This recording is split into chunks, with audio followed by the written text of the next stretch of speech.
Okay, good morning, good afternoon, good evening, everyone. Thank you for listening into this session, Pink Economy, the Asian Lens. My name is Takehiro. I'm based in Tokyo. I work at the marketing position at the Filipino airline. And it is my pleasure to serve as a moderator here today.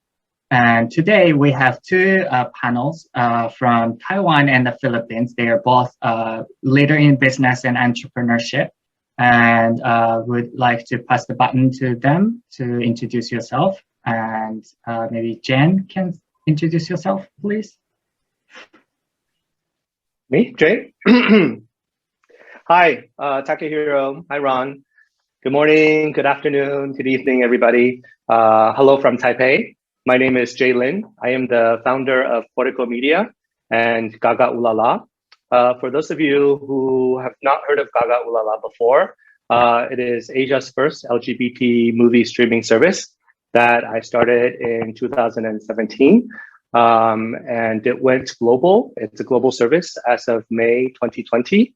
Currently, there are 1,300 movies from around the world with a big focus on Asia on the platform for people to watch for free or subscribe. I'm also the founder of the Taiwan International Queer Film Festival, which was started in 2014. So from what else sounds like, I put a lot of work into LGBT activism and filmmaking. We've also done a lot of co-productions and original productions in the last 3 or 4 years, working with countries such as the Philippines, Japan, in Europe, Thailand, and the US. And lastly, I'm also a gay dad of 2 4-year-old boys who are about to turn 5 end of June. So very happy to be a part of the RISE panel and to be joined here with Ron and the moderator, Takehiro. Thank you, Jay. Ron, can you introduce yourself next? Hi, everybody. Thank you very much for inviting me to this Pride Circle event, RISE 2021. And wherever you are, good morning, good afternoon, good evening. And hi, Takehiro, and hi, Jay. And just to give a short background about myself, I'm Ronn Astillas. I'm the current chair of the executive board of the Philippine LGBT Chamber of Commerce, an organization of LGBT enterprises businesses owned by LGBT and allies. So I'm very much happy to be talking today and sharing with all of you our experience in the Philippines and as to how we keep on pushing for more diversity and inclusion in society and in business specifically. So on the side, I enjoy on my free time, I enjoy gardening, I enjoy farming, I support sustainable farming, and hopefully everyone will be promoting or patronizing their products made locally. So that basically that, and I'm honored to have to be with all of you today for this session. Thank you, Jay, and then thank you, Ron. So today we have panelists from Taiwan and Philippines. Both have a different situation when it comes to LGBTQ inclusion, and there are a lot of different cultural factors there. So it would be very interesting to hear the stories of Taiwan and the Philippines. In this session today, we will be first talking about the lives of LGBT community in the respective countries. Then we will also ask our panelists on how business can play the role in LGBTQ inclusion, as they are trying their best when it comes to achieving the inclusion in the business field. So first, for Jay, I would like you to share a little context of Taiwan when it comes to legal and social support for LGBTQ communities, and also what was like for you to come out, and also how your life has changed since then as an out LGBTQ+ person. Okay. Sorry, I'm going to have a scratchy throat, so I might cough a couple of times throughout the panel. I apologize for that. It's good I'm self-contained in this small conference room. So legally, I think most of the people who are listening to this panel will know that Taiwan was the first country in Asia to have passed same-sex marriage. In fact, in May 24th of 2019. So it's April 2021. So we're coming to the second anniversary of that significant legal landmark event in Asia for LGBT history in just a month and a half. GagaOOLala and I were both like the founding members of the Taiwan Marriage Equality Coalition. So it was very hard work to get through sort of like the legal goal of marriage equality through the legislative as well as the judicial constitutional court challenges. But after same-sex marriage, there has been a rise, obviously, of same-sex couples getting married and pursuing families, either through surrogacy or adoptions. And so there are thousands of gay families currently in Taiwan, and a lot more people pursuing marriage and having families.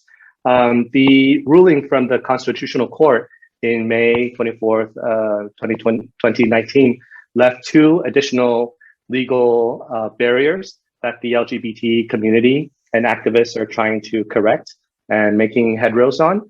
One is allowing transnational couples, especially if one of the couple is from a country which doesn't recognize same-sex marriage, let's say in the Philippines or Japan, then this same-sex couple cannot legally get married in Taiwan. But there are constitutional court challenges right now and momentum in the legislature to amend that. So hopefully that will be overcome very soon so that people, regardless of where they're from, same-sex couples could get legally married. The other legal challenge that still exists is the inability for a co-gay parent to adopt the fellow spouse's son or daughter, sibling, if that son or daughter does not have a blood relation with the spouse. Meaning that if one spouse adopts a child through an adoption agency, the co-partner will not be able to adopt that adopted child. And again, there are lobbying efforts and constitutional court challenges to hopefully change that. Other than that, I think Taiwan is really kind of like a leader and in this respect. And we are very open to sharing our experience and our sort of SOP and how to lobby and how to gather rallies and how to communicate with people who might have different mindsets than what we have. In terms of socially, for example, I moved back to Taiwan from the US back in 2004. So I've been in Taiwan for the last 16, 17 years. I remember in the early days of going to Taipei Pride and just seeing maybe a few hundred people, mostly wearing masks or hiding their identities. To fast forward to 2019, there were over 250,000 people from all over the world who descended upon Taipei to celebrate, of course, one is marriage equality and just being in a relatively free and open society where gays and lesbians are okay to be themselves. And so I think socially, Taiwan indeed has come a long way in tandem with the progress that we have made on the legal side. So that's just a little bit of context of what's happening in Taiwan. Thank you, Jay. I'm just curious, overall, in general, in Asia, the countries and people tend to be very traditional, conservative. But even before the marriage equality in Taiwan, Taipei used to be super popular destination for gay tourists, probably mostly because of the huge pride every year. What's your perspective towards how the people in Taiwan conquered that conservative or traditional value and then made the marriage equality or inclusion happen? Well, what's the strongest factor with it? Strongest factor?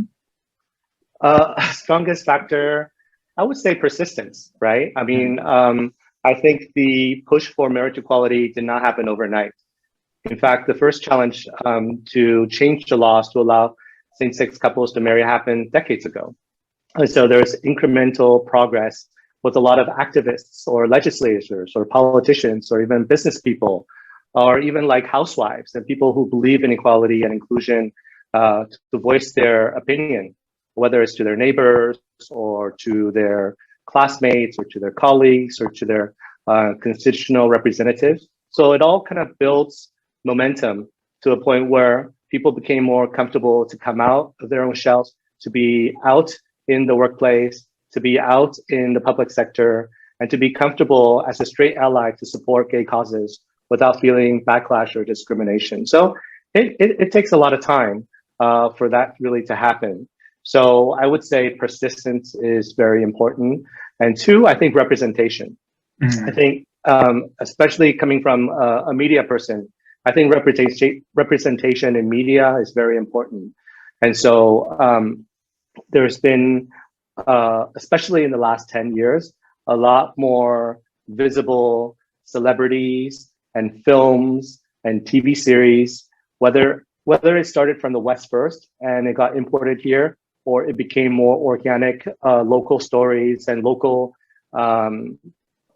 individuals or characters were talking about being gay, or talking about being discriminated against at the workplace, or talking about coming out. And I think also that visibility has built over time, where it became not just an issue for the LGBT community itself, but people realizing that it is an injustice that exists in the society, that they don't want to see their fellow, again, classmates or colleagues or neighbors or even family members suffer through. So I'm cheating a little bit, but I would say the two key factors are persistence and representation. Yeah, I think the most important thing from there is that always speaks out loud as possible. I think that is common for any civil rights or any activism that is fighting for injustice right now in all over the world right now. Thank you, Jay. Next, Ron, how about you? Could you explain some background of the Philippines or any of your personal stories if you would like to share? Thank you very much, Takehiro. Jay, we're very much inspired with the Taiwan story so far, and hopefully we also pursue that direction for the Philippines. Just to give a background or a context on what's happening in the Philippines, I guess in terms of the legal aspect of inclusion, we can still say at this point that unfortunately there's still no clear-cut government support on 𝘰𝘃-based policies, and I think one I guess indicator is the non-passage of an anti-discrimination law across the country. Can you imagine? The first bill, the anti-discrimination bill, was passed 20 years ago, but it never was approved or adopted by at least up to the Senate level of Congress. So that's still unfortunate, but what we're seeing is that it gives us a signal that the battle is not over yet. And that's the reason why I think from the legal aspect, it's very much important to have the right framework and ordinance or law that will protect everybody from discrimination, no matter what kind of gender identity expression you may have. So I think that's very critical.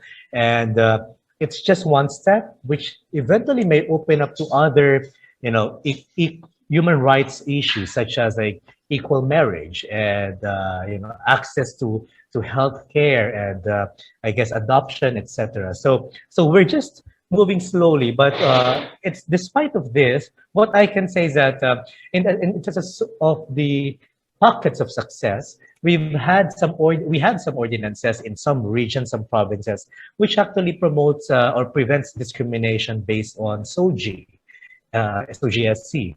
And that's the reason why we felt like if at the national level it's impossible or it's very much difficult to gather everybody towards that towards the passage of a law, then perhaps certain provinces, regions will be able to do so. And in that sense, the effect will be similar. For us, it's winning the battle one step at a time. And these are again pockets of success. So, but at the social reality that we're seeing in the Philippines, we can still say that the stigma against LGBT plus people is still there. It's still a reality, and lobby groups, like certain sectors of society, I would say outright religious sectors of society, telling everybody that there's a moral consequence in promoting LGBT plus inclusion or diversity in society. So I think that's one thing that we need to continuously harp on, and hopefully we fight this battle and win. And I guess as what Jay said, there has to be continuous representation and just be consistent with your goal, with the vision. And I also like to take note of the usual concerns that we hear from companies. Me coming from the Philippine LGBT Chamber of Commerce, the business side of it.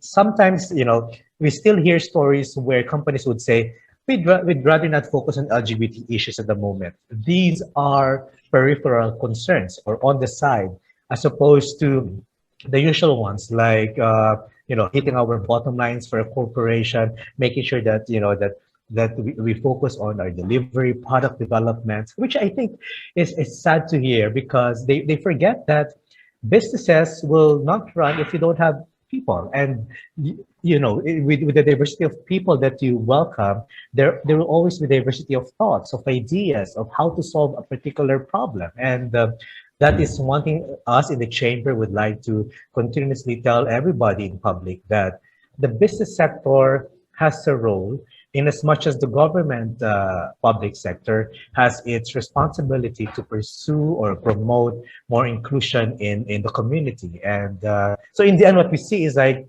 there's this balancing act where most organizations, most individuals from the LGBT plus community will try to manage and to maneuver in order to see, like the light of day, and make sure that what's at the end of the rainbow, we make sure we reach the end of the rainbow. We make sure that we have the right legislation, the change in social perspective towards the LGBT. So that's what's happening in the Philippines in terms of context. So, but I think more and more as we get ourselves exposed in mainstream media, as what Jay has mentioned, the visibility is very much important. I think there has to be more business champions, LGBT leaders out there talking about our stories and sharing positive news narratives about our contribution to socio-economic development of the country.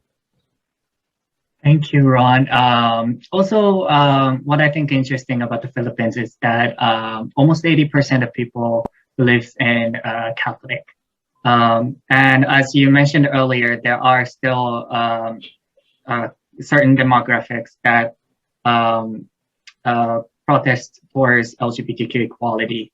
But I've working at the Filipino company, I met a lot of people who goes to church every Sunday, practices their religion very diligently, but still they are very open to us LGBTQ community. And also there are a lot of people who expresses their sexuality very openly in the public as well. What is your perspective on those two different Catholic demographics?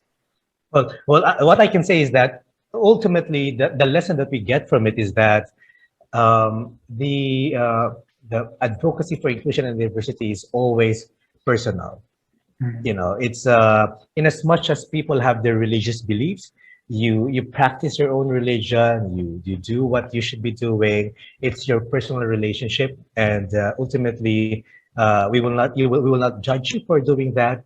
but at the same time, you can be an LGBT, you can be gay, I am gay, but still go to church on Sundays. And I don't know, I mean, who am I to judge others in terms of that? But that the personal sphere, however, is usually, I guess the problem that we face is more of at the institutional level, whereas eventually organizations, institutions like religious groups, some politicians, the political parties, and all will really become hindrances to the movement and hindrances to for us to move forward and become more accepted in society. So I think that's the challenge there. How do you now balance the personal from the institution? And I think I agree with you. Like, more and more the younger generation are actually expressing themselves freely out there. I know Taiwan. I mean, you have your Taiwan Pride. In the Philippines, we have our Metro Manila Pride, for example. And just I think pre-pandemic, the biggest number what we had was around 50,000 individuals. So mostly supported by the younger generation. And I always believe in the younger people because they will have a better grasp of what kind of future they want for themselves. And that is quite important because usually the older generation, being traditional as they are, tend to be conservative and tend to prevent any changes. And I think the key is to put more young leadership up front and to ensure that ideas change, traditional ones can change, and there are merits in adopting a better, newer, fresher ideas that will be promoting everybody's rights. So I think that's a challenge there. Okay, thank you so much, Ron. Now we would like to move on to a discussion about more on business. Jay, so you are a co-founder of GagaOOLala, LGBTQ content platform. Could you tell us a little bit of background of it and also how people perceive your business and how your friends or allies supported your journey of the business, and also if there was any challenges because it was a very specific LGBTQ content platform. Okay.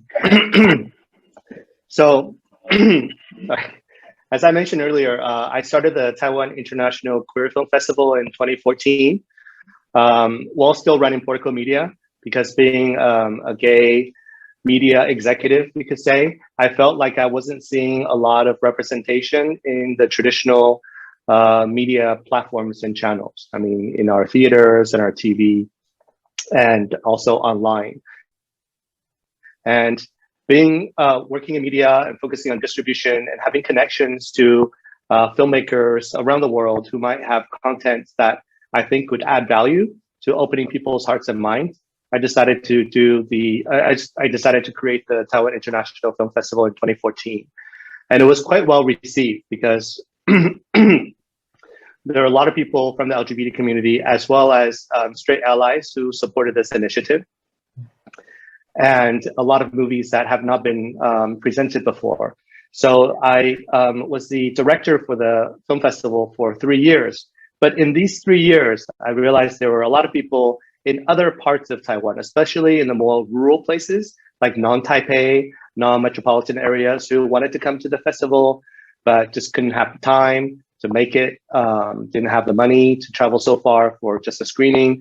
They're asking me if there is any way that these movies could be presented to them digitally. And furthermore, I was getting a lot of requests from people in Southeast Asia, whether it's in the Philippines or Thailand or Indonesia, where the traditional media outlets, well, not the Philippines, but other parts of Southeast Asia, where the traditional media outlets were even more strict and conservative. I mean, even having a happy ending gay movie was not a possibility for theatrical screening in Singapore, example. They wanted to know if there are options that I can provide for them to also watch these films that I was aggregating and curating from around the world. And so I had this idea that perhaps it was time to go from this LGBT super niche content, but with the need in many parts of Asia, I perceived at that time, to create a digital streaming platform that could cater to them. And so during the third year of the Taiwan International Queer Film Festival, I started licensing content and building the platform and getting ready for the rollout. And the eventual rollout was in 2017, in January. And throughout the years, we've slowly opened up from Taiwan to Southeast Asia, the next year to South Asia, and then eventually globally, and then accumulating our content, originally with a lot of content coming from the West, from the LGBT film circuit, but then spending a lot of time looking deep into many Asian countries to see if we can find those hidden gems, those shorts, those documentaries, or those, maybe low budget feature films that someone in Vietnam or Pakistan or, Indonesia made that didn't see the light of day after maybe very limited film festivals, but could have like a long shelf life for people from all over the world to actually get a peek through the lives and challenges and happiness of LGBT people in this part of the world. And so after spending a lot of effort acquiring, we realized that there were stories that needed to be told from filmmakers or from scripts that we were receiving, that given that we are a platform that we're distributing globally for the LGBT community, we felt committed that we need to also fund these scripts and these projects so that more diverse LGBT stories could be told, with a focus on Asia, but we've done a lot of co-productions with countries in other parts of the world as well. So that's kind of like the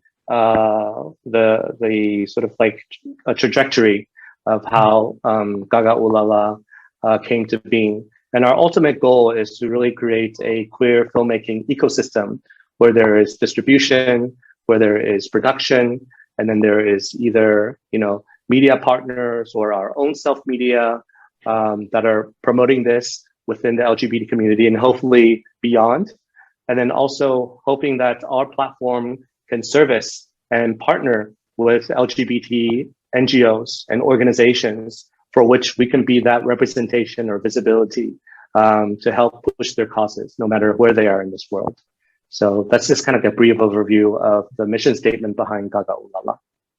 Did I answer? Sorry. Go ahead. Did I answer? There's like a two-part question. I forgot what the second part was.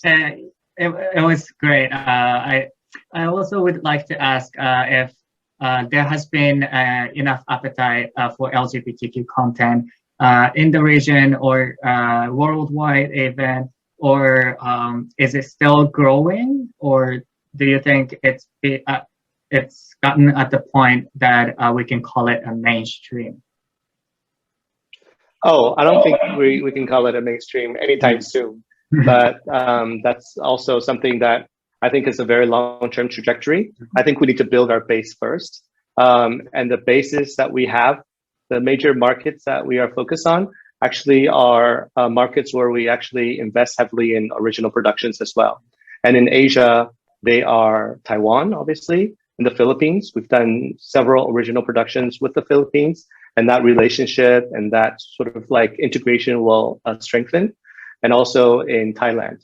For example, tomorrow we have our new Taiwan-Thailand BL series coming out.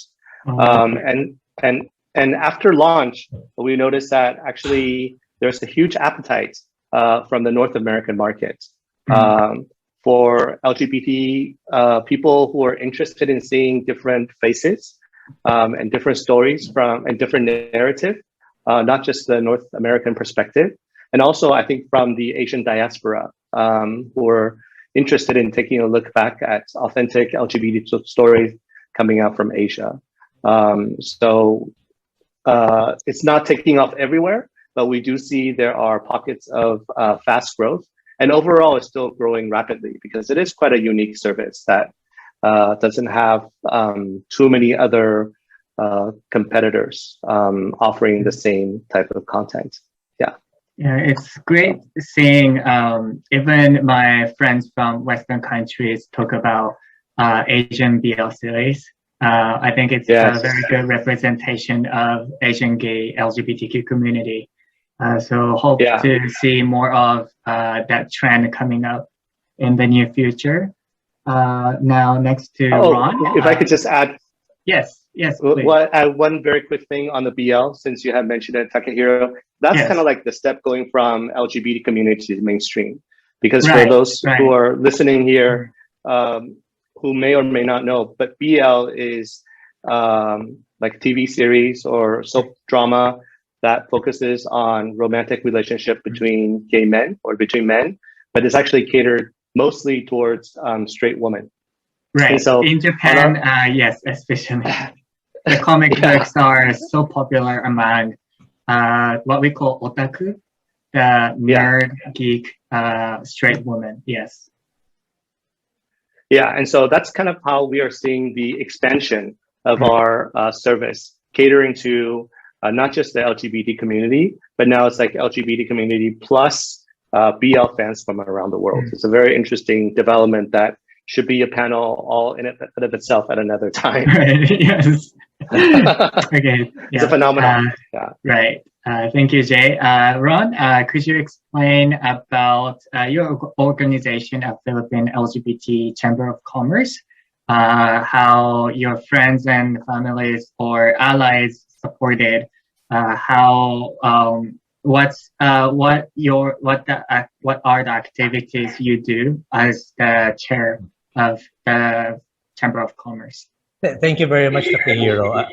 I think for the Philippines, specifically on the business sector, the Philippine LGBT Chamber of Commerce is the only chamber that really focuses on LGBT enterprises, or LGBT-owned corporations and companies. And we've been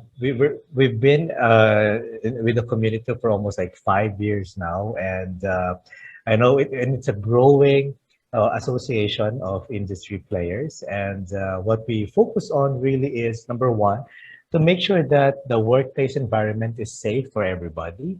Number two, that we champion business leadership from the LGBT plus individuals. And number three, we share best practices across industries or across companies towards a more inclusive and diverse, workplace or community. So when we do these things, I think it's very important to highlight the role of the business sector, because if we don't have any company pursuing internally in their system or processes, policies that are supportive of LGBT plus talents, and I think it will be really problematic, because usually when a person tries to grow in terms of economic welfare, social well-being, etc., business or a company or where he or she, where the person works, is an important environment or an important source of growth.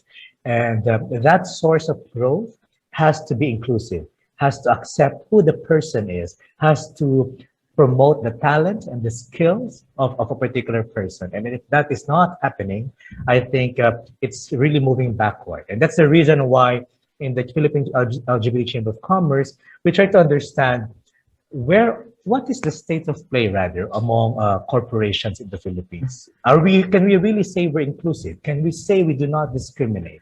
And back in 2018, we launched a study, first ever study, where we try to benchmark the inclusivity of corporations. We call this the Corporate SOGI Diversity and Inclusion Index, or CSDI.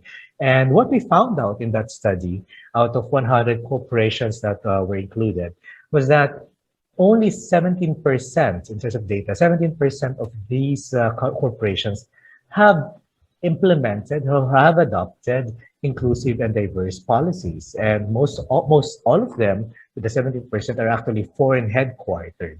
And that's the reason that explains how easy it is for them to roll out policies from Europe, policies from Americas, for example, or for LGBT. And that's the reason why we felt like there has to be more Filipino corporations pushing for diversity. And that's why we help them They partner with us. We look into their system. We conduct some trainings for them to understand, even at the basic level, of what sexual orientation, gender identity expression, and sex characteristics are all about. And what we do is we also try to educate them from the executive level, because top-bottom approach, where the management understands the importance of 𝘗𝘰, of an inclusive policy, then the entire workforce will benefit from it. So I think that's what we've been doing for the past years, and it was very much important to partner with key institutions, key groups, which are, which share the same vision of what the LGBT chamber has. And I think more and more what we're seeing is that the business sector should always be an ally, should always be a leader towards the, for the LGBT community. Because if not, then who else will be doing it for us? If not, how else do we expect for certain parts of society to lead the way if the place where we work, like almost like how many hours in a week, does not support us, then I think that would be a very sad state. So that's the general state of play in the Philippines, at least for the business sector. And we are pushing for more programs and projects, and we're even partnering with all over the region on this one. Thank you, Ron. Maybe it's kind of in line with what you explained, but what do you think the role of businesses or corporates when it comes to further achieving inclusion of LGBTQ community? What role they can play? It's a very important role.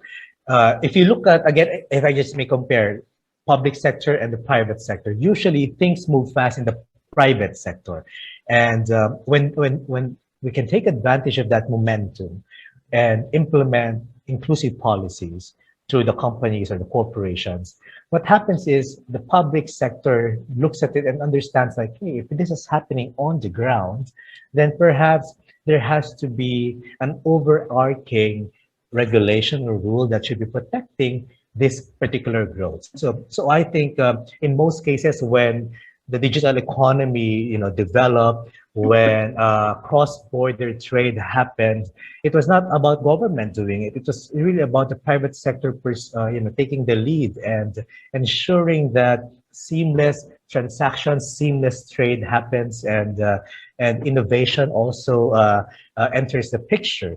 And so I always believe that the business sector should be a leader when it comes to protecting, promoting the LGBT rights. So, and I think we're seeing it one step at a time with every partner that we have. I think it's happening.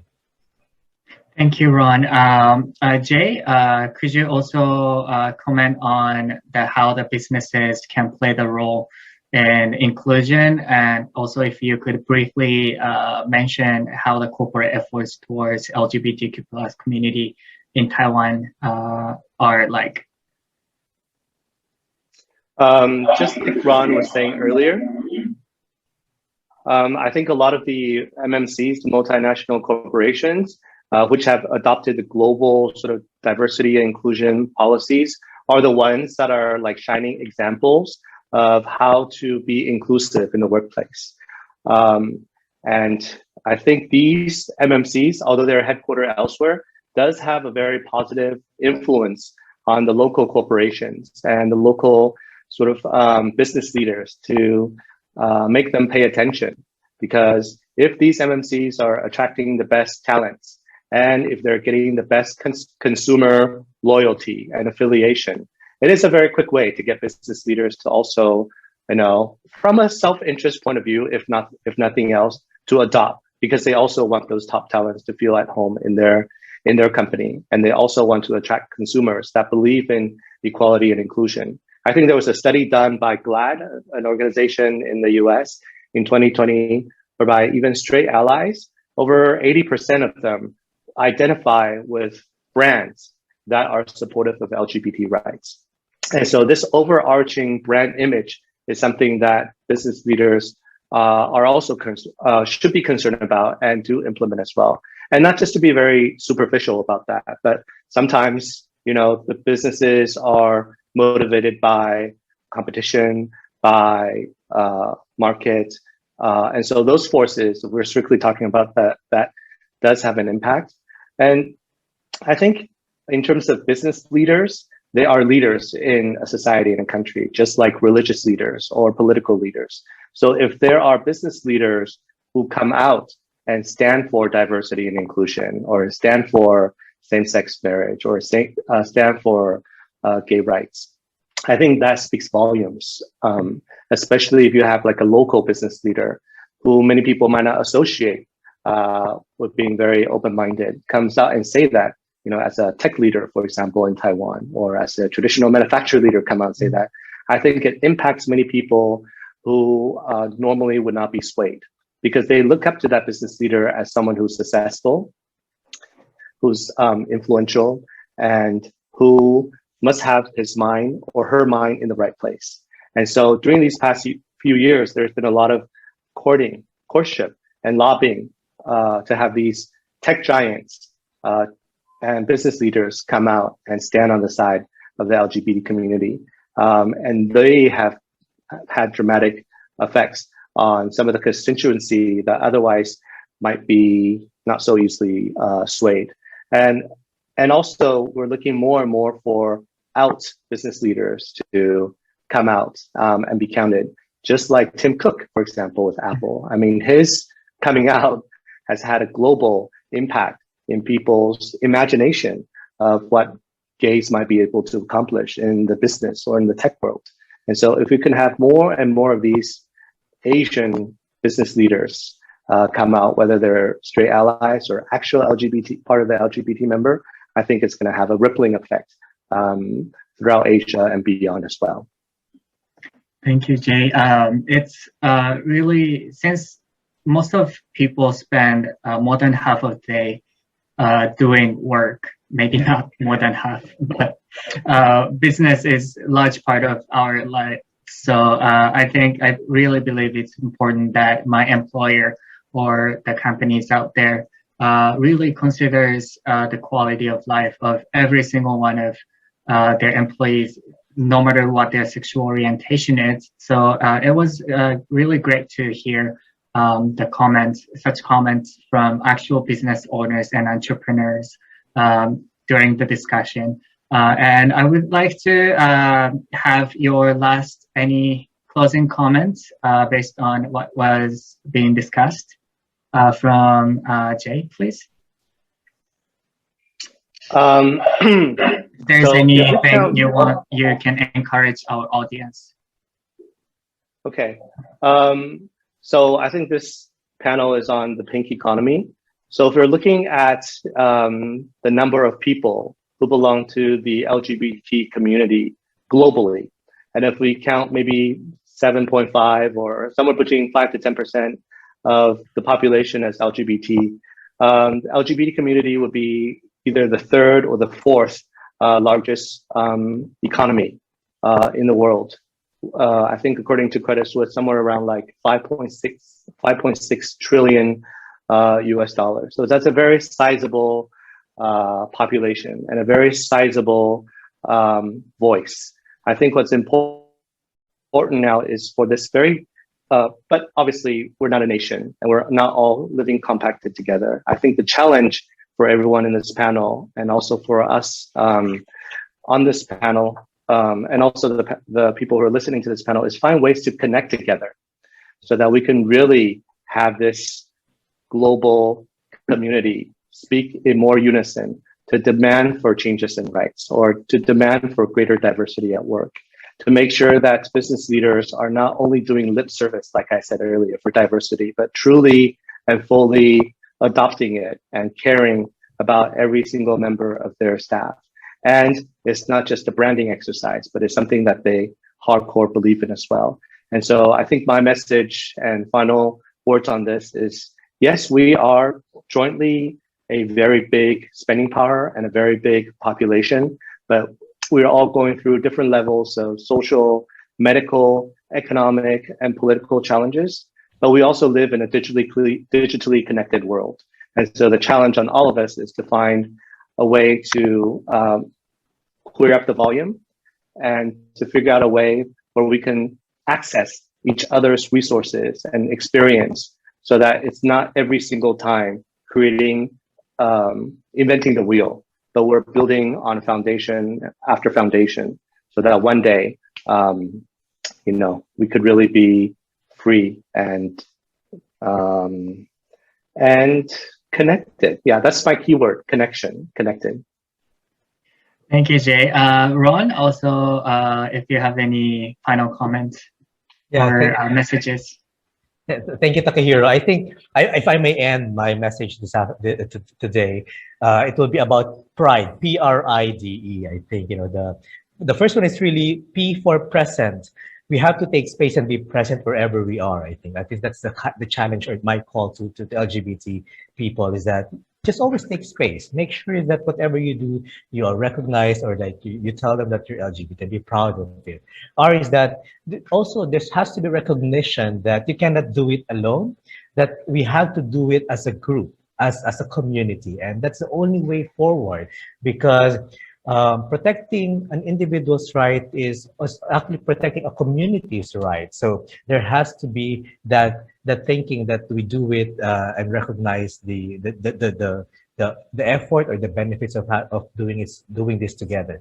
I is for inclusion, and it's not just about inclusion. It's not just tolerance or acceptance. It's actually removing gaps and barriers across people, across societies. And we have to keep on doing that, because people might say, we are an inclusive company because we accept you, we tolerate you. No, but in the end, our gaps removed, our barriers taken down. So, and can I live harmoniously with others? So that is inclusion for us.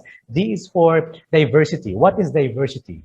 It is actually amplifying the voices of the unheard. Those who have no representation, those who have less in life, those who are on the sidelines of society, we have to amplify their voices. Us, for example, as leaders, it is our responsibility to amplify their voices and make sure that they're also heard.